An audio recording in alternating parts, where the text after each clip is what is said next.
CDT stock analysis next week and onward. Is it a buy or not? Watch this 1-minute video till the end, find out.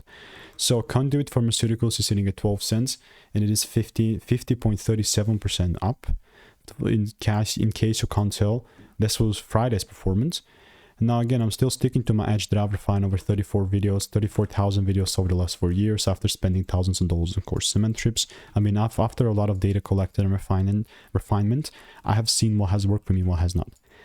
Regarding CDT's performance, there's two ways that I would approach this market. One is where you break through the full candle close above 15 cents.